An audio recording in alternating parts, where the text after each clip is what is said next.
এরপর রুদ্ধশ্বাস ৭২ ঘন্টা কাটল। সিআইডি হোমিসাইডে থমথমে পরিবেশ, কারোর মুখে কথা নেই।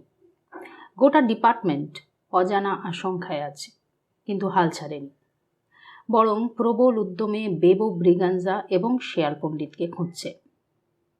সকলেই জানে যে তাদের হাতে বিশেষ সময় নেই। একটা অ্যাটাক অলরেডি হয়ে গেছে। টিম অধিরাজ এখন রীতিমতন পাল্টা আঘাত করার জন্য ফুঁসছে। ব্যুরোর ফোনগুলো সবসময়ই বাজছে। খবরিরা আকাশ পাতাল এক করে বেবো আর সুমঙ্গলকে খুঁজতে ব্যস্ত। সমস্ত কেস ফেলে এখন সার্জিক্যাল স কিলারের কেসটার পেছনেই সবেগে উঠে পড়ে লেগেছে informer network. Officer Atreyi Dutta আপাতত সুকোমল পাণ্ডেকে শ্যাডো করছে। সুকোমল পাণ্ডের ফ্ল্যাটের উল্টো দিকেই সে রাতারাতি নতুন প্রতিবেশী হিসেবে আপাতত ঘাঁটি গেড়েছে এবং বাপ ছেলেকে গৃহপ্রবেশ উপলক্ষে রীতিমতন নেমন্তন্ন করে খাইয়েছে। গুড নেবারের প্রমাণ হিসেবে মাঝে মধ্যেই এটা ওটা রান্না করে ওই ফ্ল্যাটে চালান দিচ্ছে, আর সুযোগ পেলেই খেজুরে আলাপ করতে বসে যাচ্ছে। বুদ্ধি ও ব্যবস্থাপনা অবশ্য অধিরাজেরই। তার মতে যে কোনো মানুষের হৃদয়ে ঢুকতে গেলে আক্রমণটা আগে পেটেই করতে হয়। আত্রেয়ীর রান্নার হাত খাসা। বলাই বাহুল্য, মিস দত্ত ভবিষ্যতে সেরা প্রতিবেশী স্ত্রী পুরস্কারটা পেতেই চলেছে। তবে খুব সাবধানে বাপ ছেলের সঙ্গে সে কথা বলছে। অধিরাজের নির্দেশ কিছুতেই অ্যালার্ট হতে দেওয়া চলবে না, তাই অত্যন্ত সন্তর্পণে এগোচ্ছে। সারা শহরের যত তান্ত্রিক, যত ব্ল্যাক ম্যাজিশিয়ান আছে, সবাই আপাতত সিআইডি হোমিসাইডের কল্যাণে হাজতবাসী।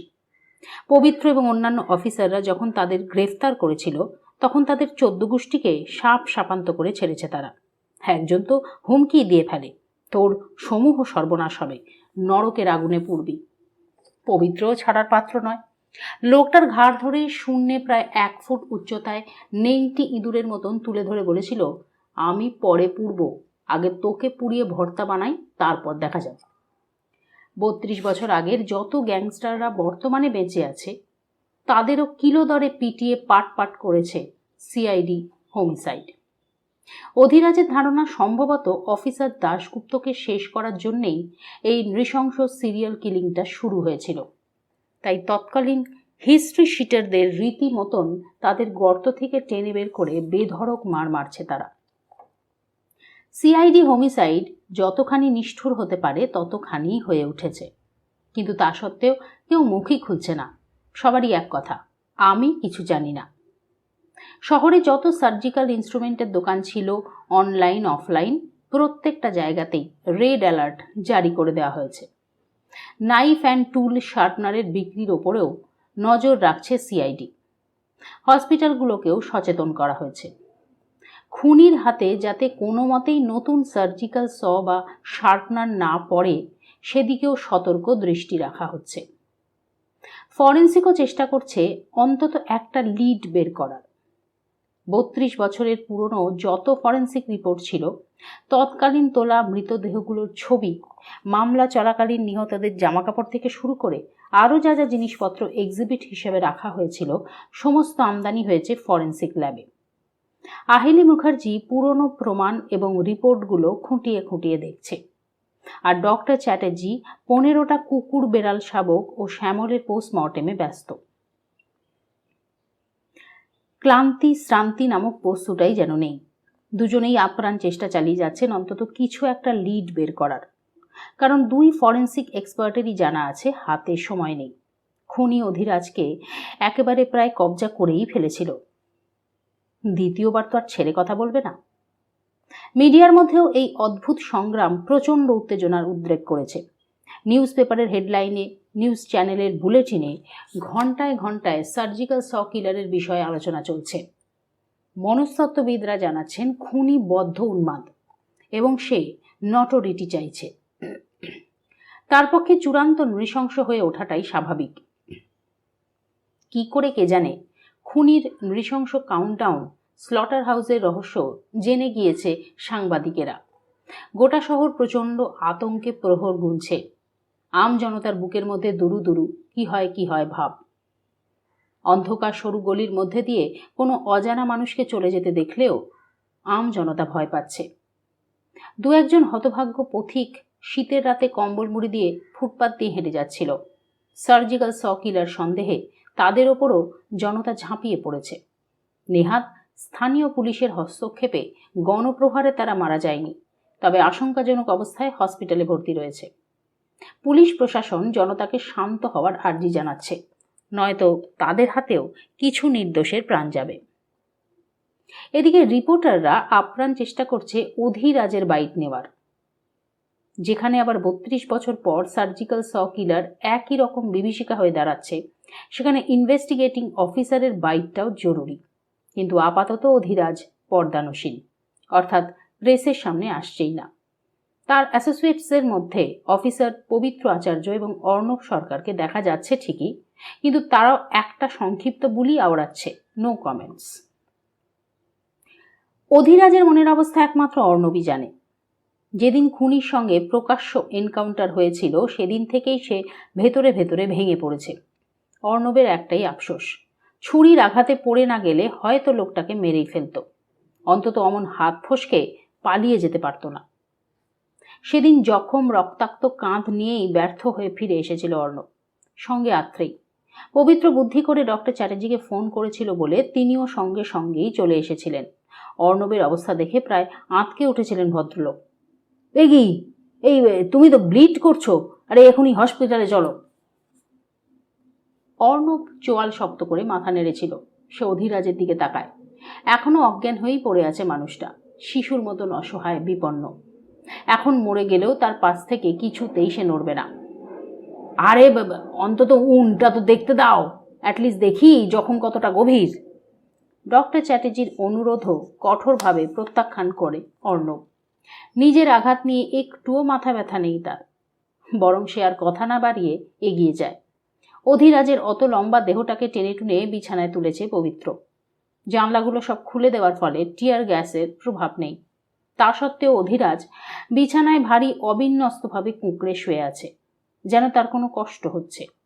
অর্ণব পরম মমতায় তাকে ঠিক করে শুইয়ে দিল। সযত্নে তার মাথার তলায় বালিশও গুজে দেয়। তারপর গায়ের বেড কভারটাকে টেনে টুনে ঠিক করে গুছিয়ে দিয়েছে। ডক্টর চ্যাটার্জি নীরবে অর্ণবের কাণ্ডই দেখছিলেন। সেও এবার ফরেন্সিক বিশেষজ্ঞের দিকে তাকায়। তার কণ্ঠে কাতর জিজ্ঞাসা, স্যার, ওর এখনো জ্ঞান ফিরছে না কেন? অর্ণব, ওর মাথাটা যে এখনো ধরের ওপরেই আছে আর আর্টারিগুলো কেটে ফর্দাফাই হয়ে যায়নি, এই জন্যেই ওপরওয়ালাকে ধন্যবাদ দাও। সেন্স ফিরবে ঠিকই, এখনই বীজ দেয় না। অর্ণব একটু ইতস্তত করে, যেন প্রশ্নটা করবে কিনা ভাবছে। ডক্টর চ্যাটার্জি কি অন্তর্যামী?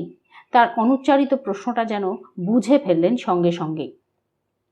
নিচু স্বরে বললেন, no, he is not raped, but. Arnab স্থির দৃষ্টিতে তাকিয়ে থাকে ডক্টর চ্যাটার্জির দিকে। তিনি সখেদে মাথা নাড়লেন। কিন্তু সেক্সুয়ালি মলেস্টেড তো বটেই। তুমি আসার আগেই আমি চেক করেছি। That swine kissed him very passionately and repeatedly. বেচারির গায়ে সাকিংয়ের ছাপ পর্যন্ত পড়েছে। সর্বাঙ্গে একটা জায়গাও বাকি নেই যেখান থেকে জনসন বেবি ক্রিমের গন্ধটা আসছে না। কনসেন্ট না নিয়ে এগুলো করা অবশ্য রেপের পর্যায়েই পড়ে। আর যেখানে ভিকটিম আনকনশিয়াস সেখানে তো কনসেন্টের গল্পই নেই। বাট টেকনিক্যালি রেপড নয়। বলতে বলতেই একটু সচকিত হয়ে বললেন, পুরোপুরি শিওর না হলেও মনে হচ্ছে ওকে হাই ডোজের ওই প্যাঙ্কিউরোনিয়ামের ইনজেকশন দেওয়া হয়েছে, যার জন্যে ও কিছু করতে পারেনি। নয়তো খুনির চোয়ালটা চুমু খাওয়ার জন্য আর আস্ত থাকতো না। প্যাঙ্কিউরোনিয়াম? হ্যাঁ, মনে হচ্ছে ওটাই। ডক্টর চ্যাটার্জি অধিরাজকে দেখিয়ে বললেন, লাস্ট যখন দেখেছিলাম তখন ওর ব্রিদিং প্রবলেম হচ্ছিল, এখন দেখো খুব শান্তভাবে নিঃশ্বাস ফেলছে। অর্ণব লক্ষ্য করল সত্যিই তাই। এখন অধিরাজের বুকের ওঠা পড়া একদম স্বাভাবিক, আগের টেনশনটা নেই। রাজা যখন প্রচণ্ড উত্তেজিত হয়ে যায় বা স্ট্রেসড হয়, তখন ওর মাসেলগুলো স্বাভাবিকভাবেই টেন্সড হয়ে যায়। বুকের পেশিগুলোয় ক্র্যাম্প ধরে, স্প্যাজম হয়, যার ফলে সমস্ত চাপটা গিয়ে লাংসের ওপর পড়ে। যেহেতু লাংসটা এখনও পুরোপুরি সেরে ওঠার সময় পায়নি, তাই চাপটা নিতে পারে না, তো তাই ব্রিদিং ট্রাবল হয়। তিনি বুঝিয়ে বলেন, কিন্তু প্যাঙ্কিউরোনিয়াম মাসেল রিল্যাক্সিং ড্রাগ, যার জন্য ওর মাসেলগুলো রিল্যাক্সড হয়ে গিয়েছে, ব্রিদিং প্রবলেম হচ্ছে না। কিন্তু এইভাবে উনি কতক্ষণ অসাড় হয়ে পড়ে থাকবেন? অর্ণবের চোখে প্রায় জল চলে আসে। আমি ওকে এরকম হেল্পলেস অবস্থায় আর দেখতে পারছি না। এমনিতে এর প্রভাব কাটতে 1.5 ঘন্টা থেকে 1 ঘন্টা 45 মিনিট মতন লাগে, তবে তোমার ভয়ের কিছু নেই, একটু দাঁড়াও। বলতে বলতেই তিনি ফরেন্সিক কিট ব্যাগ থেকে একটা সিরিঞ্জ আর একটা ভায়াল বের করে আনলেন। আমার মনেই হয়েছিল যে এর প্রয়োগ ঘটার চান্সটা প্রবল। আহেলি কি তার এমনি এমনি পাঠায়নি, ও সঙ্গে এটার অ্যান্টিডোট এনেছিল, কিন্তু দেওয়ার সুযোগটা পায়নি।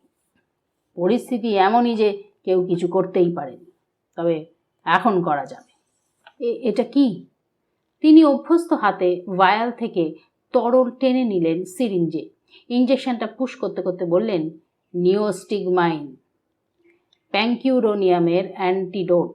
মাসেল রিল্যাক্সিং ড্রাগকে এটা এনকাউন্টার করে। কিছুক্ষণের মধ্যেই মাসেলগুলো কাজ করতে শুরু করবে। ওষুধটাকে একটু সময় দাও, ততক্ষণে তুমি আহেলিকে বলো অ্যাটলিস্ট তোমার কাঁধের কিছু একটা ব্যবস্থা করতে। আমি আর পবিত্র এখানে আছি।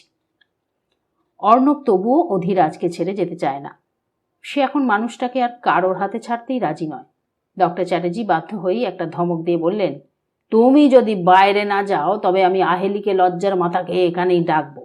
আর রাজা যদি জানতে পারে যে ও যখন আনকনশাস এবং প্রায় হাফ এক্সপোজড অবস্থায় পড়ে আছে, তখন আহেলি ওর বেডরুমে ঢুকেছে, তখন তোমার মুন্ডু পাত্তাই কিন্তু আগে করবে। এবার ওষুধ কাজ করল। অর্ণব একটিও কথা না বলে তাড়াতাড়ি বেরিয়ে গেল ঘর থেকে, কিন্তু কয়েক মিনিটের মধ্যেই ফের এসে হাজির। তার শার্টের তলায় উঁকি মারছে সাদা ড্রেসিং। আহেলি ঘরে না ঢুকে বাইরে থেকে নিচু স্বরে জানায়, আমি উন্ড পরিষ্কার করে ড্রেসিং করে দিয়েছি, তবে স্টিচ দিলে বেশি ভালো হতো। No no. আহেলি আরও কিছু বলার আগেই অধীরাজের মাথা আস্তে আস্তে দুপাশে নড়ল, হাতের আঙুলটা কাঁপল। ডক্টর চ্যাটার্জি তীক্ষ্ণ দৃষ্টিতে দেখলেন সে এমনভাবে মাথাটা সরিয়ে নিচ্ছে যেন কাউকে প্রতিরোধ করার চেষ্টা করছে। এক মুহূর্ত স্থির থেকেই ফের ছটফট করে উঠল। No, leave me. ব্যাস, চাপা স্বরে বললেন তিনি।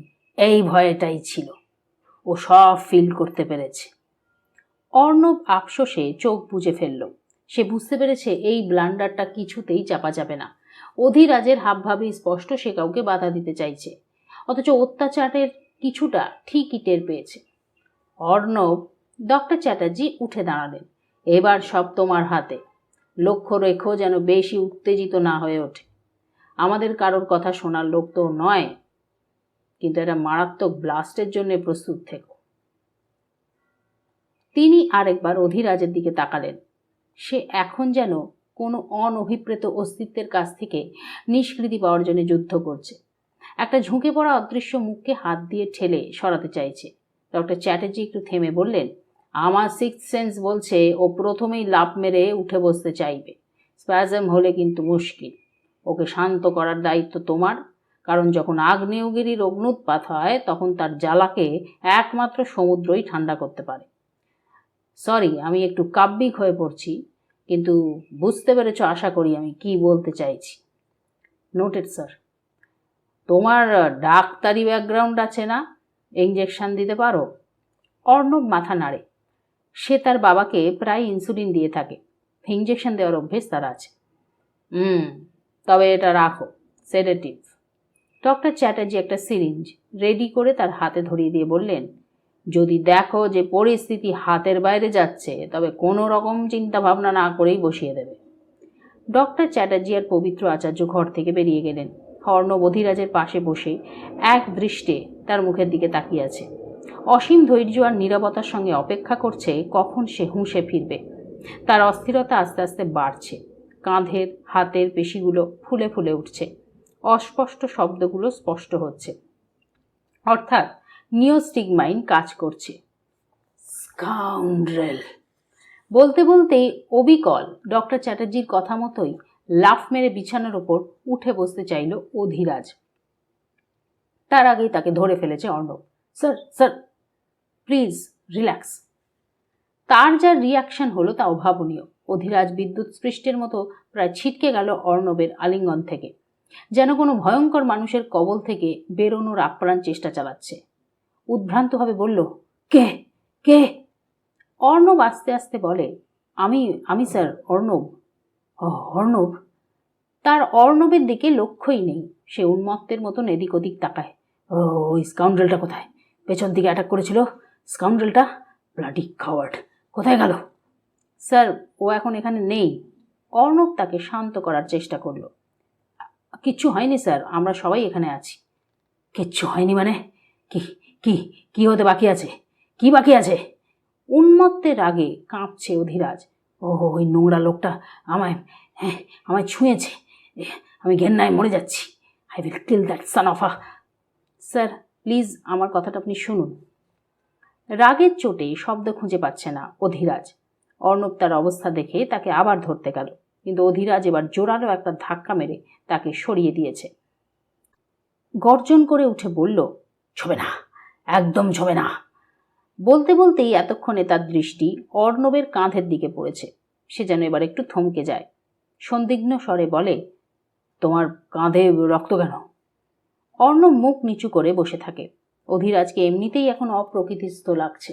উস্কো খুস্কো চুলে, মুখের হিংস্রতায়, চোখের অস্থিরতায় তাকেই মানসিক রোগী মনে হয়। ভয় হয় যে এখনই কোনো দুর্ঘটনা ঘটিয়ে বসবে। সে দাঁতে দাঁত পিষে বলল, এক্সপ্লেইন মি অর্ণব। অর্ণব আস্তে আস্তে সব কথা খুলে বলল। অধিরাজের হাত মুষ্টিবদ্ধ হয়ে ওঠে। সে খণ্ড মুহূর্ত অর্ণবের দিকে তাকিয়ে থাকে।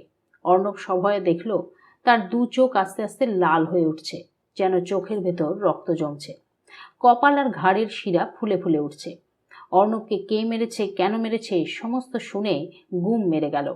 কিন্তু মুখভঙ্গিতেই স্পষ্ট যে তার মাথায় প্রচণ্ড রাগ দানবের মতো নাচছে। স্যার, আমি ঠিক আছি, আপনি প্লিজ রেস্ট। অর্ণব আরও কিছু বলার আগেই তার গালে ঠাস করে সপাটে এক চড় এসে পড়ল। এই প্রতিক্রিয়ার জন্যে ঠিক প্রস্তুত ছিল না সে। অধিরাজ আজ পর্যন্ত কখনো তাকে একটা কড়া কথাও বলেনি, মারা তো দূর। অথচ এবার কষিয়ে এক থাপ্পড় মেরে দিল। তুমি নিজেকে কি ভাবো? কানের কাছে যেন বাজ পড়ল। ওরকম একটা শয়তানের পেছনে একা একা দৌড়চ্ছিলে? হ্যাঁ, ছুরিটা যদি কাঁধে না লাগিয়ে বুকে লাগতো? একা নয় স্যার। অর্ণব অপরাধীর মতন মাথা হেঁট করে। মিস দত্তও ছিলেন তো। হ্যাঁ, your miss Dutta. Miss Dutta ছুরিটাকে ঠেকাতে পেরেছেন? তোমার কিছু হলে মিস দত্তের কি? মরতে কেন ফিরে এসেছিলে তুমি? না মানে, আমি না ফিরলে লোকটা তো আপনাকে কি করতো? মেরে ফেলতো। অধিরাজের উত্তেজনা বিপদ সীমা ছুঁয়ে ফেলেছে। মরে যেতে দিতে, তাতে কারোর তো কোনো ক্ষতি হতো না। কিন্তু তোমাকে মাঝখানে আসতে কে বলেছে? স্টুপিড। রাগের মাথায় কাণ্ডজ্ঞানহীন হয়ে ফের আরেকটা চর মারতেই যাচ্ছিল সে। অর্ণব এক ফোঁটাও নড়ল না, শুধু চোখটা বুজে ফেলল। তাকে এক ডজন চর মেরেও যদি লোকটা শান্ত হয় তবে তাই সই। কিন্তু আশ্চর্যের বিষয়, আর কোনো আঘাত এসে পড়ল না। বরং একটা উষ্ণ স্পর্শে সে বিস্মিত হয়ে চোখ খুলে তাকালো। অধিরাজ বাচ্চা ছেলের মতন তাকে জড়িয়ে ধরেছে। তার কাঁধে মুখ গুজে আবেগে থরথর করে কাঁপছে। স্যার। অধিরাজ নিজেকে সামলানোর প্রচণ্ড চেষ্টা করতে করতে বলল, বোকার মতন কি করে বসলে তুমি? আমি জানতাম এটাই হতে চলেছে। ওই খুনি তখনও টের পায়নি যে আসল বাধা বাবু বা শ্যামল নয়, কখনোই ছিল না। যে লোকটা দুর্লঙ্গ পাহাড়ের মতন ওর পথ আটকে রেখেছে সে শুধু তুমি। আমি ভীষণ ভয় পেয়েছিলাম। আমি ভয় পাচ্ছিলাম যে মুহূর্তে ও বুঝতে পারবে যে তুমি সব থেকে বড় থ্রেট, অমনি তোমাকে সরানোর চেষ্টা করবে। ও ভীষণ নৃশংস অর্ণব, অসংখ্য প্রাণ নিয়েছে। সেই জন্যই তোমাকে প্রায় গালাগালি দিয়ে তাড়াতে আমি বাকি রেখেছিলাম। আর এখন তো ও তোমাকে চিনেই গেছে। যতদূর ওকে বুঝেছি এরপর তোমার নম্বর আসছে। ও কাউন্টার অ্যাটাক করবেই। আমি কি করব? আমি এখন কি করব? অধিরাজ ফের ছেলে মানুষের মতন অস্থির হয়ে ওঠে। তার দু চোখে ভয়ার্ত দৃষ্টি। কি করলে তুমি এটা অর্ণব? আমি ওকে ভয় পাই না স্যার, কিন্তু আমি তো ভয় পাচ্ছি। তুমি এখন ওর টার্গেট। আমায় ওকে আটকাতে হবে, যে করেই হোক। বলতে বলতেই সে প্রায় টলেই পড়ে যাচ্ছিল। দরদর করে ঘামছে। অর্ণব তাকে ধরে ফেলে সযত্নে শুইয়ে দেয়। অধিরাজের দেহ ফের শিথিল হয়ে আসছে। এতখানি উত্তেজনা নিতে পারেনি। চোখটা ভারী হয়ে আসছে। তবু সে অতি কষ্টে অর্ণবের হাত চেপে ধরে। কখন আমার চোখের আড়াল হবে না অর্ণব। পৃথিবী গোল্লায় যাক, তুমি 24 ঘন্টা আমার সঙ্গে থাকবে। অত্যন্ত ক্লান্তিতে অধিরাজের চোখ বুজে আসে, কিন্তু অসমাপ্ত পংক্তিটার অর্থ উদ্ধার করতে অসুবিধা হয়নি। আগে কখনো এই মানুষটা তার সঙ্গে এমনভাবে কথা বলেনি। আজ আবেগঘন ও দুর্বল মুহূর্তে যেটুকু বেরিয়ে এলো তাতেই স্পষ্ট অর্ণবের স্থান হৃদয়ের ঠিক কোথায়। অর্ণব তার কপালে সযত্নে হাত রাখল। তার চোখ ভিজে এলেও একটু হাসার চেষ্টা করল। আপনি রেস্ট নিন স্যার, আমি এখানে আছি, কোথাও যাচ্ছি না। Special one, do you remember? অধিরাজের ঠোঁটে একটু ম্লান হাসি ভেসে ওঠে। স্খলিত স্বরে জানায়, ইয়েস আই ডু। তারপরই ফের আস্তে আস্তে চোখটা বুজে আসে তার। অর্ণব আরও কিছুক্ষণ অপেক্ষা করল, কিন্তু কয়েক মিনিটের মধ্যেই গভীর শ্বাস টানার শব্দ শুনে বুঝল অধিরাজ ঘুমিয়ে পড়েছে। সে উঠে দাঁড়াতেই যাচ্ছিল, তার আগেই বন্ধ দরজার ফাঁক দিয়ে ডক্টর চ্যাটার্জির গোলাকার মুন্ডুটা উঁকি মারল। তালি তো দুহাতে সমানেই বাজছে দেখছি। অর্ণব একটু লাল হয়ে উঠলেও জবাব দিল না। বুড়ো তার মানে এতক্ষণ কান পেতে সব শুনছিল। তিনি এবার বিন্দুমাত্র অনুমতি না নিয়ে ঘরে ঢুকে পড়েছেন। বসের পারমিশন তো পেয়ে গিয়েছ, এখন আমার ভিসাটাও পটিয়ে পাটিয়ে বের করো দেখি। মানে? অর্ণব চোখ কপালে তুলে ফেলেছে। আপনিও? হ্যাঁ হ্যাঁ, বিরক্ত হয়ে ঝাঁঝিয়ে উঠল বুড়ো। আমিও তোমাদের সঙ্গে লিভ টুগেদার করছি। আপাতত ল্যাবে যাচ্ছি, কিন্তু কাজ হয়ে গেলেই ফিরে আসব, সময় হাতে প্রায় নেই। রাজা যখন জেদ ধরেছে তখন সিকিউরিটি তুলেই ছাড়বে। অবশ্য যা অপদার্থ সিকিউরিটি দেখছি, তাতে থাকার চেয়ে না থাকাই মঙ্গল। আহেলি মিস দত্ত আর পবিত্রকে ও অ্যালাউ করবে না, কিন্তু আমি সিরিয়াসলি বুঝতে পারছি একজন ফরেন্সিক এক্সপার্টের এখানে থাকা দরকার। প্রথমত তুমিও জানো, আমিও জানি যে যথেষ্ট সময় কিন্তু হাতে নেই। দ্বিতীয়ত, একবার এর প্যাঙ্কিউরোনিয়ামের প্রয়োগ ঘটে গেলেও দ্বিতীয়বার যে ঘটবে না তার তো কোনো গ্যারেন্টি নেই। ডক্টর চ্যাটার্জি ভয়ঙ্কর ভ্রুকুটি করেছেন। তোমাদের দুজনের মধ্যে যা প্রেম দেখছি তাতে তো একটু বিশ্বাস নেই। একই ফাঁকা বাড়ি, তার উপরে দুজনেই হয়তো এক রুম শেয়ার করবে, তাই আমি কাবাবের মধ্যে হাড্ডি হয়ে জমিয়ে বসছি। Got my point? Yes sir. Arnab এবার অধিরাজের ওয়ার্ড্রোব হাতড়ে হাতড়ে একটা সিল্কের স্লিপিং গাউন বের করে এনেছে। ডক্টর চ্যাটার্জির দিকে তাকিয়ে বলল, আপনি একটু স্যারকে তুলে ধরার চেষ্টা করুন, আমি এটা পরিয়ে দিই। হ্যাঁ, এই আইফেল টাওয়ারকে তুলতে গেলে আমাকে আর খুঁজে পাওয়া যাবে না, তার চেয়ে তুমি বরং বুলডোজার আনাও। অর্ণব কথা না বাড়িয়ে অধিরাজকে বেশ খানিকটা টেনে তুলল। তারপর একরকম ডক্টর চ্যাটার্জির কোলে ঠেস দিয়ে বসিয়ে দিয়ে বলল, ধরে রাখুন। ডক্টর চ্যাটার্জির ঘাড়ে 6 ফুট 4 ইঞ্চির সবল ভারী একখানা জবরদস্ত শরীর। চাপের চোটে প্রায় প্রাণ যায় যায় অবস্থা। কোনো মতে হেঁচকি তুলে বললেন, ওফ, তাড়াতাড়ি। ডক্টর চ্যাটার্জির মুখের ভাব ফের অ্যাংরি বার্ড গোছের হলেও মুখে কিছু বললেন না। অর্ণব মনে মনে হাসতে হাসতেই অধিরাজকে গাউনটা পরিয়ে দেয়। ফরেন্সিক বিশেষজ্ঞ বোধহয় একটু ভয়ে ভয়েই ছিলেন যে হয়তো অধিরাজ তাকেও তাড়ানোর জন্য তেড়ে আসবে, কিন্তু বাস্তবে তেমন কিছুই ঘটল না। বরং সে অর্ণবের কাছে তার দরবার শুনে খুব সংক্ষিপ্ত উত্তর দিল, ফাইন, থাকুন। সিকিউরিটি যথারীতি সরে গেল। বাড়ির কুককেও কিছুদিনের জন্য আসতে বারণ করা হলো। অধিরাজের বাবা যথেষ্ট ধনবান হলেও চূড়ান্ত মার্ক্সবাদে বিশ্বাসী, তাই চাকর বা দাসদাসী রাখার ঘোরতর বিরোধী। নেহাত অধিরাজের মায়ের চোখ রাঙানির সামনে জব্দ হয়ে কুক রেখেছেন, নয়তো সেটাও হতো না। ছেলের বডিগার্ড আর গেটকিপারদেরও নেহাতি বিপদে পড়ে সহ্য করেছেন, তাদেরও সবার ছুটি হলো। এই মুহূর্তে আর কোনো লাশ চায় না অধিরাজ। তবে অধিরাজের বাবা মা এই মুহূর্তে বাড়িতে উপস্থিত না থাকলেও দিনরাত ছেলেকে ফোন করছেন। অধিরাজ যে কী পদার্থ তা তো তারা ভালোই জানেন, তাই 2 মিনিট ছেলের সঙ্গে কথা বলেই বলছেন, ফোনটা অর্ণবকে দে তো। আপাতত তাদের উদ্বিগ্ন প্রশ্নের উত্তর দিতে দিতে অর্ণবের নাভিশ্বাস উঠছে, কিন্তু সে স্বভাবগত ধৈর্য আর স্থৈর্যে তাদের যতখানি অভয় দেওয়া যায় দিচ্ছে। খুনি আর কোনো লাশ ফেলেনি, কিন্তু সে যে কাউন্টডাউন চালিয়ে যাচ্ছে তার প্রমাণ পাওয়া গেল পাঁচিলের গায়ে রঙিন 876 লেখায়। অধিরাজের ডিটেকশন সঠিক ছিল। খুনি কোনো রকম বাধা না পাওয়ার ফলে আর কোনো হত্যা করেনি, তবে অধিরাজ পর্যন্ত পৌঁছানোর বিশেষ চেষ্টাও করছে না। চেষ্টা করলেও সফল হতো না, কারণ এই মুহূর্তে একটি মানুষ রিভলভার হাতে নীরব সংকল্পে অটল হয়ে দাঁড়িয়ে রয়েছে। সেই দৃঢ় প্রতিজ্ঞ মানুষটিকে টপকে যাওয়া অত সহজ নয়। অধিরাজের মধ্যেও বেশ কিছু পরিবর্তন সবারই চোখে পড়েছে। কেউ তাকে অতর্কিত স্পর্শ করলেই সে অদ্ভুতভাবে রিয়াক্ট করছে। ডক্টর চ্যাটার্জি একবার পেছন থেকে শুধু তার কাঁধে হাত রেখেছিলেন। সে তড়িৎ গতিতে ছিটকে সরে গিয়েছিল।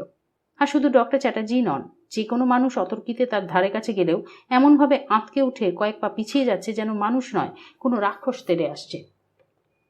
আশ্চর্যজনকভাবে সে ভীষণ চুপচাপ হয়ে গিয়েছে। অনেক খোঁচাখুচি করার পর একটা উত্তর দিলেও বেশিরভাগ সময়ই সেটা হুঁ আর হ্যাঁ, বেশি কিছু হয় না। শ্যামলের মৃত্যু আর তার উপর আক্রমণের পরদিন একটু সুস্থ হয়েই সে সিসিটিভি ফুটেজ দেখতে বসে গিয়েছিল। এখনও বারবার ঘুরিয়ে ঘুরিয়ে সেটাই দেখছে। 72 ঘন্টা ধরে একই ফুটেজ দেখে কিছু একটা খুঁজে বার করার চেষ্টা করছে। বৈঠকখানায় শ্যামলের খুনটা তাকে করতে দেখাও গেছে, কিন্তু কোনো মতে লোকটার মুখ দেখা যাচ্ছে না। ফুটেজ দেখে অর্ণব স্তম্ভিত। অধিরাজ খুব নিষ্প্রিয়ভাবে শ্যামলের হত্যাকাণ্ড দেখছে, কিন্তু অর্ণব কিছুতেই সহ্য করতে পারছে না। এ কিরকম খুনি?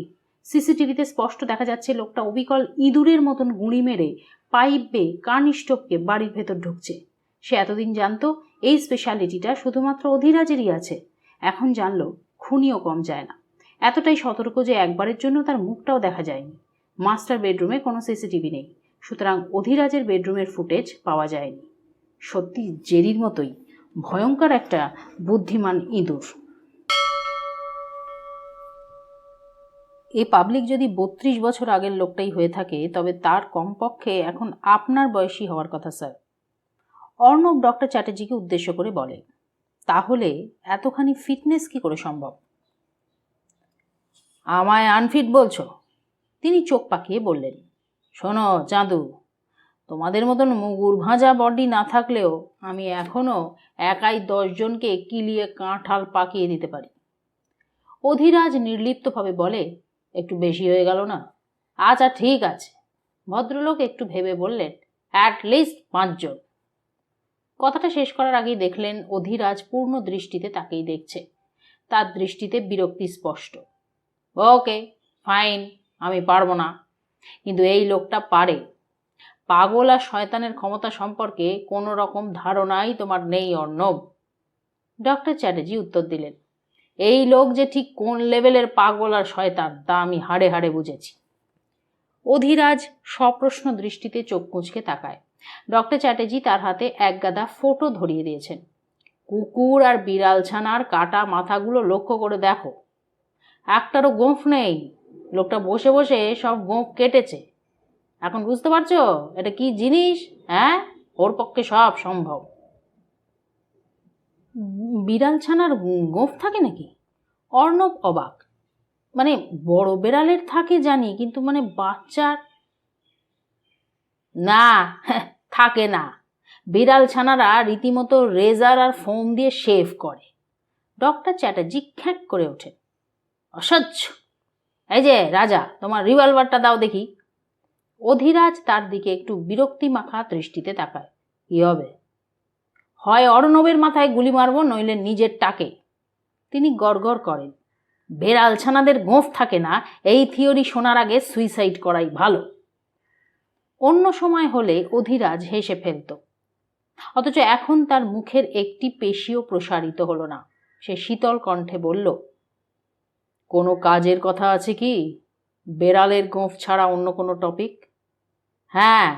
তিনি মাথা ঝাঁকালেন, তোমার সন্দেহ সঠিক। আমি আর আহেলি রীতিমতন জুম করে আগের লাশগুলো দেখেছি। প্রথম 5টা খুন ট্রায়ালই ছিল। খুনির হাত প্রথমে দুজনের ক্ষেত্রে বেশ কেঁপেছে। স্ট্রোক ঠিক করলেও একদম ক্লিন বলা চলে না, একটু এদিক ওদিক আছে। 32 বছর আগে ফরেন্সিক এক্সপার্টরা এটা ওভারলুক করেছিলেন, কিন্তু 3 নম্বর লাশটায় কাটাটা খানিকটা ক্লিয়ার। 4 আর 5টা একদমই পারফেক্ট। ফরেন্সিক কাটের জায়গাটা ওভারলুক করলেও এটা বলেছে যে প্রথম দুজনের ক্ষেত্রে 2বার ইঞ্জেকশনের দাগ পাওয়া গিয়েছে, মানে খুনিকে 2বার ইনজেক্ট করতে হয়েছে। আর পরের 3 জনের ক্ষেত্রে 1বার। অর্থাৎ শুধু সই নয়, প্যাঙ্কিউরোনিয়ামের সঠিক ডোজেজের ট্রায়ালও চলছিল। সম্ভবত লোকটা র্যান্ডামলি ভিকটিম সিলেক্ট করেছিল। না, এবার আপন মনেই মাথা নাড়ল সে। ব্যাপারটা অত সহজ নয় ডক্টর। ইনভেস্টিগেটিং অফিসাররা প্রত্যেকেই ম্যানলি। অফিসার দাশগুপ্ত ছোটোখাটো চেহারার হলেও স্কেলিটন স্ট্রাকচার বেশ চওড়া। আর তার আগের 5 জনকে দেখুন, প্রত্যেকেরই একই রকম স্কেলিটন স্ট্রাকচার। সার্জিক্যাল শটা এই জাতীয় চওড়া বা গাঁট্টা গোট্টা মানুষকে কাটতে পারবে কি না, কিংবা প্যাঙ্কিউরোনিয়ামের কতটা ডোজ তাদের অবশ করার জন্য যথেষ্ট, সেটা দেখার জন্যই সে প্রথম 5 জনকে বেঁচেছিল। বলতে বলতেই সে ভিকটিমদের ছবিগুলো তাসের মতো বিছিয়ে দেয়। এই দেখুন, এক্স আর্মি অফিসার আর বাউন্সারের চেহারা, দুজনেই 6 ফুট লম্বা, ওজন প্রায় 80-82 কেজি। আর ঠিক তারপরই প্রথম আর দ্বিতীয় ইনভেস্টিগেটিং অফিসারদের দেখুন, একদম সেম ডিল ডল, ওজনও এক।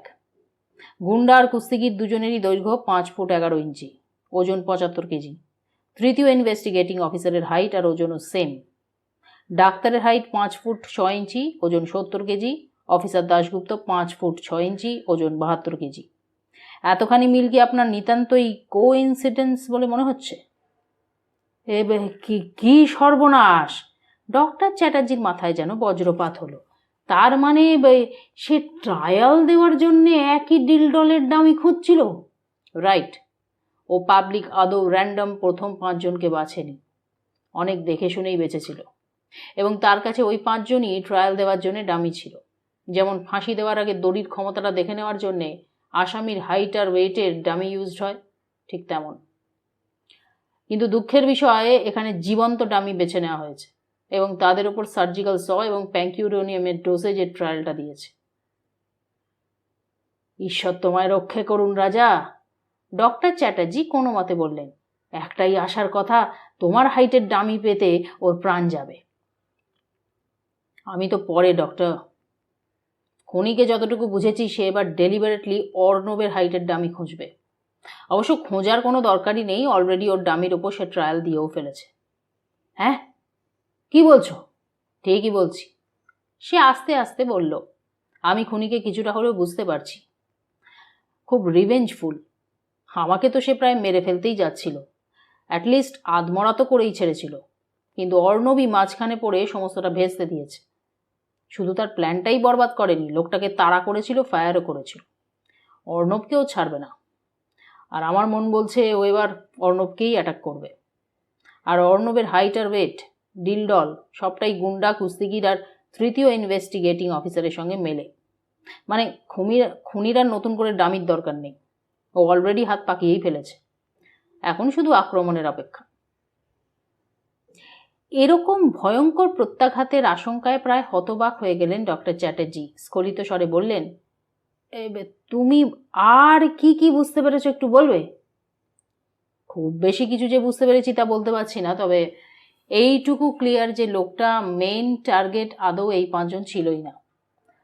ওটা বলতে পারেন শুধু ট্রেলার। 2টো কারণে এই লোকগুলোকে মারা হয়েছে। অধিরাজ ছবিগুলো সরিয়ে রেখে বলল, প্রথমত লোকটা পাগলই হোক কি শয়তান, সে উইদাউট এনি ট্রায়াল কোনো কাজ করে না। তার বুদ্ধির তারিফ না করেও পারছি না। সে রীতিমতো বসে বসে ডামি বেচেছে। এর থেকে 2টো জিনিস বোঝা যায়, সে রীতিমতো বুদ্ধিমান মানুষ। নয়তো শুধুমাত্র একটা লোককে চোখে দেখে তার ডিলডল হাইট, ওয়েট আন্দাজ এসব করা মুশকিল। খুনি নিশ্চয়ই প্রত্যেক ভিকটিমকে মেজারিং টেপ দিয়ে বা ওজন মাপার যন্ত্রে তুলে তো আর মাপেনি। চোখের আন্দাজেই নিখুঁত বুঝে নিয়েছে যে ভিকটিমের হাইট ওয়েট কতটা হতে পারে। এক্সপার্ট আইজ। এবং প্রত্যেকটি ভিকটিমের কাছে তার অ্যাক্সেস ছিল।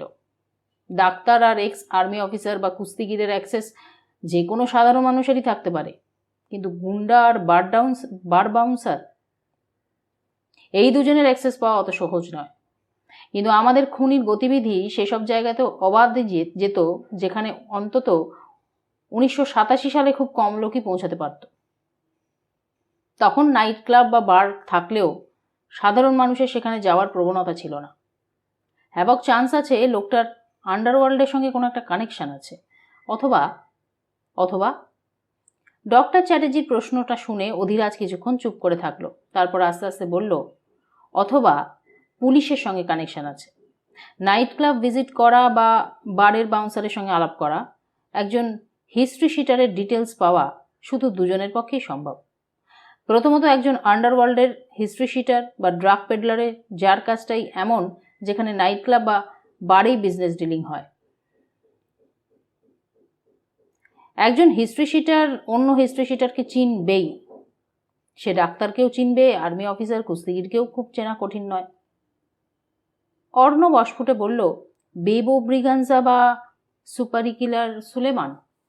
ব্রেবো ব্রিগাঞ্জার দিকে সন্দেহটা বেশি যাচ্ছে।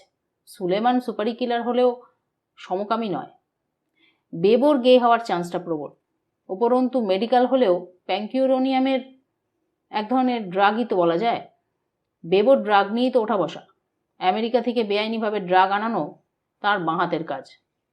সুকোমলের লিঙ্কটা আগেই বলেছি, এই খুনির প্রোফাইলে বসছে। আর police, you mean ADG Shishir Sen? Doctor Chatterjee স্তম্ভিত। তোমার কি মনে হয় উনিই খুনি? এডিজি সেন তোমায় মেঝের ওপর বেহুশ করে ফেলে রেপ করার চেষ্টা করবেন? হ্যাঁ, না না না না, ইম্পসিবল, অসম্ভব। ওফ! অধীরাজ বিরক্ত হয়ে মাথা নাড়ায়। পুলিশের কানেকশন থাকা মানেই কি অফিসার হতে হবে, সেটাই কি বলেছি? But what about informer? আপনি এই অ্যাঙ্গেলটা ছেড়ে যাচ্ছেন। অর্ণবের মুখ দিয়ে নামটা বেরিয়ে গেল, শেয়াল পণ্ডিত। কারেক্ট। একজন পুলিশ অফিসারকে দেখলে কোনো হিস্ট্রি শিটার এগিয়ে আসবে না, উল্টে পালাতে ব্যস্ত হয়ে পড়বে। কিন্তু একজন খবরি, বিশেষ করে ফ্যান্টম ইনফর্মার, সবার কাছেই ইজিলি পৌঁছাতে পারে। কারণ ইনফর্মাররা পুলিশের সঙ্গে কাজ করে, অথচ কেউ তাদের চেনে না। সে হয়তো নিঃশব্দেই হিস্ট্রি শিটারদের ঘাঁটিতে ঢুকেছে, ড্রাগ পেডলারদের সঙ্গে একই বোতল থেকে মদও খেয়েছে, বা কাউকে ফলো করতে করতে পৌঁছে গেছে কোনো বারে বা নাইট ক্লাবে। হয়তো বাউন্সারের সঙ্গে আলাপও জমিয়েছে। তার উপর আরেকটা জিনিস লক্ষ্য করো, যে অফিসাররা মারা গিয়েছেন তাদের খুব সহজে হাতের কাছে পাওয়া একমাত্র একজন সুদক্ষ খবরির পক্ষেই সম্ভব। পুলিশ অফিসাররা নিজেদের সহযোগী ছাড়া আর যে জাতিটাকে চোখ বুজে বিশ্বাস করে তারা হলো ইনফর্মার। অফিসার দাশগুপ্তর ক্ষেত্রে আরোই সুবিধা এটা। তাছাড়া নীরবে ফলো করা, মেকআপে পারদর্শী প্যাটার্নটা অনেকটা ইনফর্মারের মতো নয় কি? তার মানে সাসপেক্ট দুজনে এসে ঠেকল। ডক্টর চ্যাটার্জি মুগ্ধ দৃষ্টিতে তাকালেন অধীরাজের দিকে। I mean either Bebo Braganza or Sumangal Pandit বা ওই শেয়াল পণ্ডিত, যাই বলো। হ্যাঁ, বাকি 5 জনকে বাদ দিতেই পারেন। এই কাজ সুকোমলের নয়, খুনিয়া তো বোকা নয়। কিন্তু অধর্মপুত্র কিছু তো চেপে যাচ্ছে। অধীরাজ বলল, শিশির সেনকেও বাদ দিতে পারেন, আপনার সঙ্গে আমি সহমত। কিন্তু উনিও কিছু বলছেন না। সেটা কি? তুমি বলেছিলে খুনি 5টা খুন করেছিল 2টো কারণে। একটা তো বুঝলাম, ডামি হিসাবে ব্যবহার করে ট্রায়াল দেওয়ার জন্যে। আর দ্বিতীয়টা কি? পুলিশকে চ্যালেঞ্জ করা। তার আসল লক্ষ্য পুলিশ অফিসাররাই ছিলেন। সে যেই হোক, পুলিশের ওপর ভয়ঙ্কর রাগ তার। সেটা কি করে বুঝলে? দেখছেন না, লাশগুলো একদম পুলিশের নাকের সামনে ডাম্প করছে। পুরোদস্তুর চ্যালেঞ্জ, ওই অনেকটা পারলে ধরে দেখা টাইপ। এবং এরপর যারা খুন হলেন তারা সবাই ইনভেস্টিগেটিং অফিসার। 32 বছরে আর একটুও সাধারণ মানুষকে কিন্তু সে মারেনি। ওরকম জাঁদরের লোকগুলোকে রীতিমতন রেপ করে, কেটে কুটে, মাথা কেটে, আবার মাথায় হাঁড়ি পরিয়ে ডাম্প করা হলো। খুনির খুন করার স্টাইলটাই কিন্তু বলে দিচ্ছে যে পুলিশদের সে কি চোখে দেখে। আপনি বলুন না, মাথা কাটার দরকার ছিল তো মাথাটা কেটেই ফেলে দিতে পারত। স্টাইল মেলে আবার মাথায় হাঁড়ি বসানোর কি দরকার ছিল? অর্ণব এবং ডক্টর চ্যাটার্জি দুজনেই জিজ্ঞাসু দৃষ্টিতে তাকিয়ে। অধীরাজ ফের বুক পকেট হাতড়াচ্ছে দেখে অর্ণব মৃদুস্বরে বলল, নো স্যার। ওকে ওকে। অধীরাজ হতাশ হয়ে হাল ছেড়ে দেয়। হাঁড়ি বসানোর একটাই অর্থ। সে স্পষ্ট জানালো, এই হতভাগ্যদের মাথায় এক ফোঁটাও বুদ্ধি নেই। ওদের মাথা একটা শূন্য গর্ভ হাঁড়ির মতোই ফাঁকা। মানে মাথাটা জাস্ট ফর শো। আসলে সেটা একটা ফাঁকা হাঁড়ি। খুনি রীতিমতো জাহির করছে এগুলোর মাথায় ঘিলু নামক বস্তুটা নেই। আমরা খামোকাই তান্ত্রিকদের ধরে টানাটানি করছি মনে হয়। ব্যাপারটার মধ্যে ব্ল্যাক ম্যাজিকের বও নেই। তাহলে আমাবস্যা কেন? ডক্টর চ্যাটার্জির প্রশ্নের উত্তরে একটু অসহায়ভাবে সে কাঁধ ঝাঁকায়। সেটা এখনো সঠিকভাবে জানি না। পুলিশকে বিভ্রান্ত করার জন্য হতে পারে, অথবা অন্য কিছু অর্থ আছে যেটা ঠিক বুঝতে পারছি না। কিন্তু কোনোভাবেই ব্ল্যাক ম্যাজিক নয়। ব্ল্যাক ম্যাজিক হলে 32 বছর ধরে মাথাগুলো ওই শোকেসে সাজিয়ে রাখার কোনো অর্থ হয় না। সে মাথাগুলোকে কোনো কাজেই লাগায়নি, স্রেফ সাজিয়ে রেখেছে। অথচ মাথাগুলো তার কাছে সব থেকে দামি। আপনি তো শোকেসটা চেক করেছেন, ওর মধ্যে আর কিছু ছিল? না, পুরো ভোঁভা, 9টা স্কাল ছাড়া শোকেসের ভেতরে কিচ্ছু ছিল না। তাহলেই ভেবে দেখুন মাথাগুলো তার কাছে ঠিক কতটা দামি। লোকটা যে করেই হোক বুঝেছিল যে স্লটার হাউসে রেড পড়তে চলেছে। সে নাইফ শার্পনার বা নিজের কৃতকর্মের প্রমাণগুলো নিয়ে পালালো না, লোপাটো করলো না, নিয়ে গেল শুধু সার্জিক্যাল শটা আর 9খানা মাথা। স্কালগুলো তার কাছে এতটাই গুরুত্বপূর্ণ। ফের সেই প্রশ্ন এসে দাঁড়াচ্ছে, 9টা মাথা কোন ভূতের বাপের শ্রাদ্ধে লাগবে? করটিগুলো তার কাছে এত ইম্পর্টেন্ট কেন? করটির মধ্যে ড্রাগ ভরে চালান দিচ্ছে না তো? 72 ঘন্টা পরে এই প্রথম স্বাভাবিকভাবে হো হো করে হেসে উঠল অধিরাজ। ডক্টর, ওই 9টা করটির মধ্যে ড্রাগ ছিল কিনা তা তো জানি না, কিন্তু আপনার করটির মধ্যে যে মিস অগ্নিকুণ্ড ঘুরছেন তা বেশ ভালোই বুঝতে পারছি। ড্রাগ চালান দিতে হলে নিরীহ কিছুর মধ্যে ভরেই চালান দেবে। স্কালের ভেতর কেউ ড্রাগ রাখে নাকি? স্কাল জিনিসটা পাচার করাই তো বেআইনি। আর ওই ফাঁকা খুলিতে ড্রাগের প্যাকেটটা লুকোবে কোথায়? ডক্টর চ্যাটার্জি মুখটা প্রায় হাঁড়ির মতো করে বললেন, ওর নাম মোটেই অগ্নিকুণ্ড নয়, ওর নাম, হ্যাঁ জানি। আমার মনে হচ্ছে এই লোকটা গে হলেও ছোটবেলায় নির্ঘাত সেক্সুয়াল অ্যাবিউজের শিকার হয়েছিল। ও বাবা, এবারে এত কিছু বুঝে ফেললে কি করে? কারণ তার অ্যাকশনগুলো অনেকটা বাচ্চাদের মতো। এই যে প্যাঙ্কিউরোনিয়াম ইউজ করছে, কেন? আশ্চর্য! আরে আমি কি করে জানবো? আমি হলে এসব ব্যবহার করতাম না, একদম ফুল অ্যানাস্থেশিয়া দিতাম। আরে ফুল সেন্সলেস হলেই তো ফৌত হয়ে যেত। আর মিস অগ্নিকুণ্ড হলে ফ্রুট জুসের মধ্যে গাঁজা মিশিয়ে খাইয়ে দিতেন, তাতেই কেল্লাফতে হতো। হ্যাঁ, খুব খারাপ হচ্ছে কিন্তু। সবসময় মহিলাকে ধরে টানাটানি করবে না বলছি। ফ্রুট জুস মোটেই খারাপ জিনিস নয়। অধিরাজের মুখে পরিচিত ছেলে মানুষই হাসিটা ঝিলিক মারতেই স্বস্তির নিঃশ্বাস ফেলল অর্ণব। ডক্টর চ্যাটার্জির এজন্যে ধন্যবাদ প্রাপ্য। কিছুটা অবশ্য মিস অগ্নিকুণ্ডেরও কৃতিত্ব আছে, অন্তত মানুষটার ট্রমাটা কাটিয়ে উঠছে। অধিরাজ অর্ণবের দিকে তাকিয়ে ভুরু নাচায়। ওই দেখো, তোমার চেয়েও পজিটিভ প্রেমিক। আরে বাজে কথা ছেড়ে আসল কথায় এসো তো। ভদ্রলোক গড়গড় করে, যত সব ফাজিল ছোঁড়া, বুড়ো মানুষকে নিয়ে ফিচলামি করছে। ফাইন, একটা বিষয় আমাদের কাছে স্পষ্ট, লোকটার মনস্তত্ত্বটা এখনো শৈশবেই আটকে রয়েছে। Johnson baby cream, powder, cartoon এসব তার প্রমাণ। এবার একটা জিনিস বুঝুন, ফুল অ্যানাস্থেশিয়া বা সেডেটিভ দিলে তার ভিকটিমরা পুরোপুরি সেন্সলেস হয়ে যেত, কিন্তু সেটা সে চায়নি। দেখুন, লোকাল অ্যানাস্থেশিয়াও নয়। লোকাল অ্যানাস্থেশিয়া তো মানুষকে কিছুটা অবশ করে, অথচ বেছে বেছে প্যাঙ্কিউরোনিয়ামের মতন মাসল রিল্যাক্সিং ড্রাগ দিয়েছে। কেন? কারণ সে চেয়েছিল তার এই সেক্সুয়াল অত্যাচারটা ভিকটিমরা ফিল করুক। সেন্সলেস হয়ে গেলে বা সারহীন হয়ে গেলে তো অত্যাচারটা টের পাবে না, কিন্তু প্যাঙ্কিউরোনিয়ামের ক্ষেত্রে সেটা টের পাবে। ভিকটিম যেটা আপ্রাণ চাইছে না, বুঝতে পারছে রেপ্ট হচ্ছে, তার উপর একটা লোক যা খুশি অত্যাচার করে যাচ্ছে, অথচ বাধা দিতে পারছে না, হাত পাটাই কাজ করছে না। ইনফ্যাক্ট এই মর্মান্তিক অভিজ্ঞতা হওয়ার পর আমি আরও বেশি বুঝেছি। প্রচণ্ড এম্বারাসিং একটা অভিজ্ঞতা। ও কি করছে সেটা একটু একটু হলেও তো বুঝতে পারছিলাম। কিছু বোধহয় বলছিল মাঝে মধ্যে, তবে এতটাই নিচু গলায় যে শুনতে পাইনি। কিন্তু পুরোপুরি হেল্পলেস, এক্সপোজড, ভালনারেবল, এই স্টেজটাকে কি বলবেন? Helpless and vulnerable like a child. Doctor Chatterjee কিছুক্ষণ হাঁ করে থেকে বলল, হোলি শিট। সম্ভবত লোকটা নিজেও এই অত্যাচারের এইভাবেই শিকার হয়েছিল। অধিরাজের মুখে বিষণ্ণতা। চাইল্ড অ্যাবিউজারদের আমার মতন রাস্তায় দাঁড় করিয়ে গুলি করে মারা উচিত। শৈশবে ছেলে মেয়ে নির্বিশেষে অনেকেই এই ভয়ঙ্কর অভিজ্ঞতার সম্মুখীন হয়েছে। অনেকের মধ্যেই পরবর্তীকালে তার এফেক্টটা দেখা যায়, কিন্তু এই লোকটার মাথাটাই গেছে। ও রিভেঞ্জ নিচ্ছে, এটাই ওর প্রতিশোধ নেওয়ার স্টাইল। যখন ওর ওপর অত্যাচার হয়েছিল প্রথম, তখন বেচারি কিছুই করতে পারেনি, এখন পাল্টা প্রতিশোধ নিচ্ছে।